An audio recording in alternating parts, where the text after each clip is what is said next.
नमस्कार. श्रीदेवी किचन प्रतिभाज रेसिपीमध्ये खूप खूप स्वागत आहे. आज आपण पाहणार आहोत रव्याचे अप्पे किंवा रवा व्हेज अप्पे. वरून क्रिस्पी, कुरकुरीत, आतमध्ये कलरफुल आणि जाळीदार असे अप्पे जर चांगले भाजले गेले तर तेवढेच चवीलाही छान होतात. वरूनही कुरकुरीत, आतमध्येही जाळी पडते. मुलांना काय, लहानांपासून मोठ्यांपर्यंत सर्वच हा नाश्ता आवडीने खातात. मुलांच्या टिफिनमध्ये सुद्धा बनवून देऊ शकता. असे नाही तर मुलं तसेही भाज्या खातील. चला तर मग सुरुवात करूया. तर व्हेज रवा अप्पे बनवण्यासाठी इथे मी 1 वाटी एवढा रवा घेतला. रवा बारीक असा आहे. तुमच्याकडे जर जाड रवा असेल तर थोडंसं मिक्सरला फिरवून घेऊ शकता. तर 1 वाटी एवढा रवा आहे बारीक. वजनी म्हणाल तर 1 पाव किलो एवढा रवा आहे. आता ज्या वाटीने आपण रवा मोजून घेतला त्याच वाटीने अर्धी वाटी एवढं दही घातलं आणि त्याच वाटीमध्ये अर्धी वाटी एवढं पाणी. अर्धी वाटी दही, अर्धी वाटी पाणी, 1 वाटी एवढा रवा घेतला. दही, पाणी आणि रवा मिक्स करून घेऊयात. चांगलं एकजीव करून घेऊयात. ताक घेत असाल तर 1 वाटी एवढं ताक घेऊ शकता, 1.25 ते 1.5 वाटी एवढं. आता हे सगळं मिक्स करून घेऊयात चांगलं.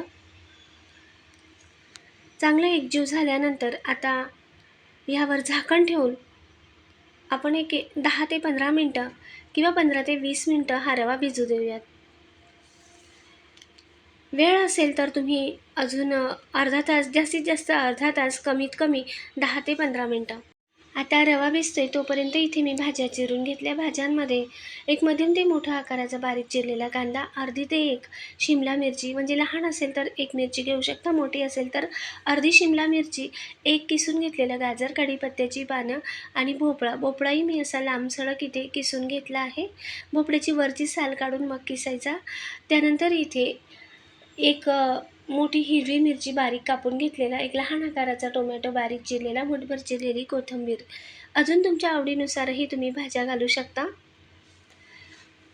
आता इथे फोडणीसाठी घेतले मी 1 चमचा मोहरी, 1 चमचा जिरे, अगदी चिमूटभर एवढं हिंग किंवा पाव चमचा हिंग, अर्धा चमचा मिरची पावडर, चवीनुसार मीठ आणि अगदी थोडासा 2 चिमूट एवढा सोडा घेतला आहे खाण्याचा. आता गॅसवर कढाई ठेवून घेऊयात. यात अगदी पोहे खाण्याचे 2 चमचा एवढे तेल घातले. तेल नंतर घातली मोहरी ही चांगली फुटू द्यायची. मोहरी फुटल्यानंतर जिरे घातले. जिरे मोहरी चांगलं तडतडलं की त्यानंतर हिंग घातले आणि यावरच आता एक एक करून भाज्या घालूयात. तर सर्वात आधी कांदा घालूयात. गॅस मी अजिबात आता मंद आचेवर केला नाही, मोठ्या आचेवरच गॅस आहे. यातच एक कापलेली हिरवी मिरची घातली आणि काही सेकंद, एक 10 ते 15 सेकंद किंवा 15 ते 20 सेकंद फक्त कांदा असा थोडासा गुलाबी रंगावर करून घेतला आणि त्यानंतर आता यात घालूया भाज्या.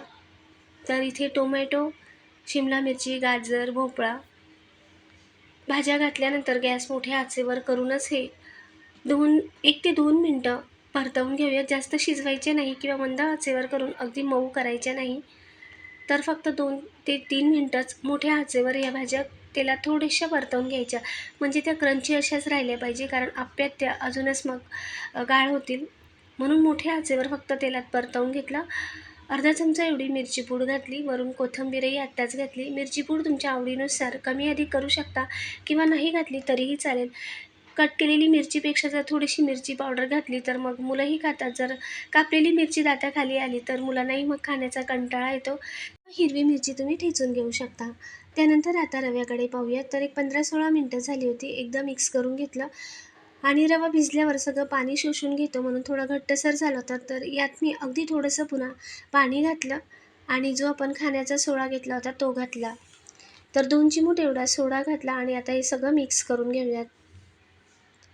हे चांगलं मिक्स केल्यानंतर आता यात सर्व भाज्या घातल्या आणि भाजींवरच घालूयात चवीनुसार मीठ.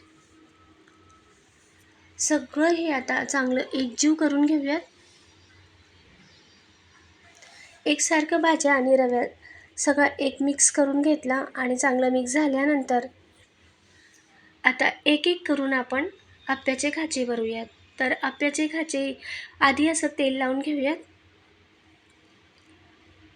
तर सर्व खाच्यांमध्ये असं थोडं थोडं तेल घालून आप्यांना लावून घेऊयात किंवा ब्रशनेही तुम्ही तेल लावून घेऊ शकता आप्याच्या खाच्यांना, किंवा कापसाच्या बोळ्यानेही सर्व बाजूने असं तेल पसरवून घेऊ शकता. तर हे पहा, आप्पे पात्रही चांगलं तेल लावून घेतलं आणि सर्व बाजूने एकसारखं तेल लावून घेतलं. आता अप्पे पात्र आपण गॅसवर ठेवूयात आणि गॅस अगदी मध्यम आचेवर करायचा. 1 मिनिटं गरम होऊ द्यायचं फक्त. आणि 1 मिनिटानंतर मग आता आप्याचे खाचे भरूयात. तर असं थोडं-थोडं 1-1 चमचा मिश्रण घालायचं. पोहे खाण्याचा चमचा असेल तर 1 ते दीड चमचा एवढं मिश्रण बसतं. जास्त भरून घेत असाल चमचा तर 1 चमचा पुरेसा होतो. तर हे पहा, अगदी बरोबर असे सर्व खाचे भरून घेतले. खाचे भरताना आधी सुरुवातीचे कडेचे खाचे भरायचे अप्पे पात्राचं, म्हणजे तिकडे आच कमी लागते, मग थोडंसं भाजायला वेळ लागतो, म्हणून सुरुवातीचे आधी खाचे भरायचे आणि जे मधले खाचे आहेत ते असे नंतर भरायचे, कारण आच तिकडेच लागते. आणि थोडंसं अप्पे पात्र असं उचलून जिथे आच कमी लागते ते असं सर्व असं फिरवायचं या पद्धतीने. हे पहा, म्हणजे सगळे अप्पे एकसारखे भाजले जातील. त्यानंतर पुन्हा खाली ठेवून घेतलं, यावर झाकण ठेवलं आणि अगदी 1.5 ते 2 मिनिटानंतर झाकण काढून घेऊयात. तर हे पहा, मध्यम आचेवरच मी 2 मिनिटानंतर आता झाकण काढून घेतलं. तर तुम्ही पाहू शकता किती सुरेख असा रंग आला आहे. आता उलट करताना मात्र आधी आतमधले जे खाचे आहेत ते अप्पे उलट करायचे आणि त्यानंतर कडेचे अप्पे असे उलट करून घेऊयात. तर हे पहा, सर्व अप्पे मी असे उलट करून घेतले. तर तुम्ही पाहू शकता अगदी मस्त सुरेख असा रंग आला आहे. हवं तर थोडंसं कडेने तेल तूप सोडू शकता अजून. आणि टम्म आणि जाळीदार असे अप्पे फुगले आहेत. आपण झाकण ठेवल्यामुळे अजूनच भाज्या शिजून जातात, म्हणून अजून अर्धा ते 1 मिनटं थोडं ठेवायचं आणि अजून कडेने असं उचलून घ्यायचं, म्हणजे अगदी कुरकुरीत असे अप्पे होतात वरूनसुद्धा आणि भाज्याही तेवढ्याच आतपर्यंत खायलाही स्वाद लागतात. तर 1 मिनिटं आपण झाकण न ठेवता कडेने उचलून भाजून घेतल्या आणि 1 मिनिटं झाकण ठेवून. तर आता 1 मिनिटानंतर पुन्हा झाकण काढलं, थोडंसं बाजू उलटून बघितली तर हे पहा, बरोबर टम्म असा आपला अप्पा फुगला आहे. आणि 1 मिनिटानंतर अर्धा मिनटं मी असंच ठेवलं झाकण न ठेवता आणि आता अर्धा ते पाऊण मिनिटानंतर म्हणजे अजून एखाद मिनिटानंतर आता अप्पे काढून घेऊयात. तर तुम्ही पाहू शकता रंगही दोघं बाजूने किती सुंदर आणि सुरेख आला आहे आणि जाळीदार टम्म असे अप्पेही फुगले आहेत. हे पहा, अगदी टम्म बॉलसारखे अप्पे फुगले आहेत. याच पद्धतीने अजून राहिलेले जे अप्पे आहेत तेही बनवून घेऊयात. अप्पे पात्रात अजून थोडंसं तेल घातलं आणि अजून आपण पुन्हा कडेचे खाचे भरायचे, म्हणजे एकसारखे अप्पे भाजले जातात. आणि याच पद्धतीने सर्व अप्पे आपण बनवून घेऊयात. खायलाही एवढे स्वाद लागतात हे अप्पे, खूप मस्त. आपण यात कुठल्या भाज्या घातल्या आहेत ते सुद्धा मुलांना कळत नाही. भाज्याही अगदी क्रंची आणि मस्त टेस्टी असे होतात. तर हे पहा, तयार आहेत आपले व्हेज रवा अप्पे. दिसायला इतके छान दिसतात, तेवढेच खायलासुद्धा खूप टेस्टी लागतात. त्याच्यासोबत मी ही चटणीही बनवून घेतली. या चटणीची रेसिपी अपलोड केली आहे, नक्की बघा. यासोबत ही चटणी खूप छान लागते. ही चटणी एवढी टेस्टी आहे की तुम्ही कशासोबतसुद्धा खाऊ शकतात. अगदी साधी सोपी रेसिपी आणि अप्पेसुद्धा अगदी चवीला भारी झाले आहेत.